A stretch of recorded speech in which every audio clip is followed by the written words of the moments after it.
আজ আমি আপনাদেরকে সবার সামনে অভিযুক্ত করছি শেখ হাসিনাই 15ই আগস্টের হত্যাকাণ্ড ঘটিয়েছিলেন। কেননা তিনিই সবচেয়ে বড় বেনিফিশিয়ারি। বাংলাদেশের সবচেয়ে বেশি রানিত্ব বা কাঁঠাল রানিত্ব পিনাকি ভট্টাচার্যের ভাষায় তিনি করে গেছেন। তাহলে বেনিফিশিয়ারি কে? তিনিই বেনিফিশিয়ারি। তারই মোটিভেশন ছিল সেইটা, 15ই আগস্ট নয়। তারপরেও তিনি আরেকটি ঘটনাকাণ্ড ঘটিয়েছেন, এই যে যাকে বিডিআর বিদ্রোহ বলে অভিহিত করা হয়েছিল, এখন যাকে আমরা হত্যাকাণ্ড বলতে পারছি, তারও বেনিফিশিয়ারি তিনি। তারপরেও তিনি 17 বছর রাজত্ব করেছেন বা রানিত্ব করেছেন এখানে। এখন আমার নামে হত্যাকাণ্ড যে দেওয়া হয়েছে, আমি 8,028 মাইল দূরে ওয়াশিংটনে বসবাসকারী জনৈক কুকুর প্রেমিক ছেলে, তার নাম সজীব জয়, তাকে হত্যা করার চেষ্টা করেছিলাম। এই হচ্ছে কিন্তু আমার হত্যাকাণ্ডের যে বিচার কোথায় হয়েছিল, আমার উকিলকে বলে দেওয়া হয়েছিল আপনি আদালতে আসবেন না, সাংবাদিকদের বলে দেওয়া হয়েছিল আপনারা যাবেন না। আমার হত্যাকাণ্ডের যে বিচার শেখ হাসিনা করেছিলেন তার ঘোষণা করা হয়েছিল আদালত প্রাঙ্গণে। আমি আদালত প্রাঙ্গণে নয়, আজকের এই প্রেস ক্লাবে ঘোষণা করছি শেখ হাসিনার মৃত্যুদণ্ড হোক। আমার বিচার, আমি মৃত্যুদণ্ড চাই না, কিন্তু মৃত্যুদণ্ড তাকে আত্মিকভাবে দিতে হবে। অর্থাৎ তিনি বেঁচে থাকুন, বেঁচে থেকে দেখুন মানুষ তাকে কত ঘৃণা করে, মানুষ তার ছবির উপরে মূত্র ত্যাগ করে, এটাই তো সত্যতা, তাই নয় কি?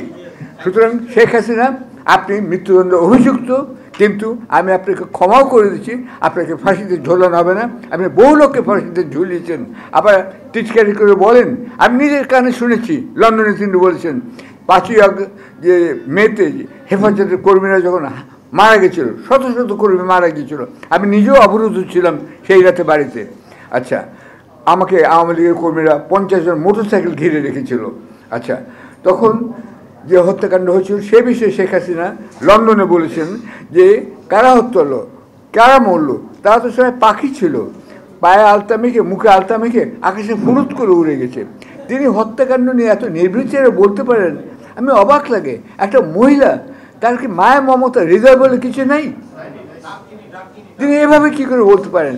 তিনি কি দেখেন না যে কত মেয়ের অকাল বিধবা হলো, কত মেয়ে অকাল, ছেলে মেয়ে অকাল বয়স তারা অনাথ হয়ে গেল, তাদের পড়াশোনা কী হবে, ভবিষ্যৎ কী হবে, এসবই কিন্তু আমাকে বিচলিত করে।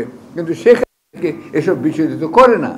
তিনি আসলেই কিন্তু আমার মনে হয় মজ্জাগতভাবে তিনি খুনি, আর সেই জন্যই তার নামে লেখা এখন ঢাকার পোস্টারে যেখানে যান দেয়ালে দেখবেন খুনি হাসিনা। এটা কি আমি দিয়েছি? এটা সাধারণ মানুষ দিয়েছে। তার মানে তারা সবাই জানে এই হত্যাকাণ্ডের জন্য তিনিই দায়ী, যে এই হত্যাকাণ্ডের কথা আমরা বলছি, এবং পরবর্তীকালে জুলাই আগস্টে যেসব হত্যাকাণ্ড হচ্ছে তারও জন্য তিনি নেই। 3টি হত্যাকাণ্ডের জন্য আমি অভিযুক্ত করছি। শেখ হাসিনাকে মৃত্যুদণ্ড দিলাম, কিন্তু কার্যকর করলাম না। এটা হলো আমার প্রথম কথা। দ্বিতীয় কথা, এখন যেহেতু সার্বভৌম আন্দোলন আমরা এখানে আজকে জড়িয়ে পড়েছি সার্বভৌমত্ব বিষয়ে, আমাদের বর্তমান সময়ের কথা আলোচনা করতে হবে। এখানে সিঙ্গাপুর থেকে ছুটে এসছেন, বিচার সম্পন্ন হবে 1 বছর কেন, 1 সপ্তাহে আমি হলে বিচার করে দিতাম। কিউবাতে যখন বিচার হয়েছিল, ফিদেল ক্যাস্ট্রো 2 মাসের মধ্যে সব বিচার সম্পন্ন করেছেন স্টেডিয়ামে, সকলের সামনে, যেন ট্রান্সপারেন্সি থাকে। এবং তিনি সেখানে একটাই খালি প্রশ্ন, আমি তোমার কথা শুনেছি, তুমি হত্যা করেছ ছাত্র নেতা, তো সৈন্য, বিডিআর, আর্মির লোককে হত্যা করেছো, তুমি করেছো কি না? শেখ হাসিনা বলবেন না আমি করিনি, বিচারক বলবেন না আমাদের যথেষ্ট প্রমাণ আছে তুমি করেছো, তুমি দণ্ডিত, ফায়ার। এটাই হবে, এটাই হওয়া উচিত। কিউবাতে এইভাবে ফিদেল ক্যাস্ট্রো কিন্তু তার শাসন প্রবর্তন করেছিলেন, 2 মাসের মধ্যে সব বিচার শেষ। তারপরে দেশবাসীকে বলেছেন, অনেকে ছাড়া পেয়ে গেল, কিন্তু আমরা সবাই এখন ঐক্যবদ্ধ হয়ে কাজ করি, যে আহ্বান তিনি জানিয়েছেন। আচ্ছা, এখানে বর্তমানে ফারাক্কা বাঁধ সম্পর্কে একটা কথা বলতে চাই। আপনারা অনেক সেতু দেখেছেন, পদ্মা সেতুর কথা বললাম, যমুনা সেতু দেখেছেন, বুড়িগঙ্গাতে দেখেছেন, অনেক দেখেছেন, কিন্তু আপনাদের অনেকেই হয়তো বাঁধ দেখেননি। আপনাদের বাঁধ দেখা উচিত। বাঁধ না দেখলে আপনারা বুঝবেন না যে বাঁধ কতখানি বিপর্যয় টানতে পারে একটা দেশের জন্য, এবং আপনার ভবিষ্যৎ যে প্রজন্ম তারা পানি পাবে না। মুগ্ধ মুগ্ধ মুগ্ধ, আমি পানি চাই, আমি পানি চাই, আমি পানি চাই। তখন আপনারা বলবেন মুগ্ধকে চাইবেন আপনারা, মুগ্ধ শব্দ স্বর্গ থেকে বা বেহেশত থেকে ফিরে আসতে পারবে না। পানি কে দেবে আপনাদেরকে? মুগ্ধ বলেছিল পানি লাগবে, পানি লাগবে, হ্যাঁ পানি লাগবে আমাদের। সেই পানির জন্যই কিন্তু আপনাদের পরবর্তী জেনারেশনের জন্য পানির জন্য আপনাদের এখনই করতে হবে। কেননা শেখ মুজিবুর আমলে যে 50 বছর চুক্তি হয়েছিল তার শেষ হয়ে যাচ্ছে এই বছরেই, আর কদিন পরেই। সুতরাং এই সরকার কিন্তু নড়ে চড়ে বসতে হবে, খালি অতীতমুখী নেতা নয়। আপনাদেরকে সামনে দিকে তাকাতে হবে, আপনার ছেলে মেয়ে পানি পাবে কিনা দেখতে হবে। একদিন খেলে আমি জানতাম যে পর্দায় শুকিয়ে গেছে।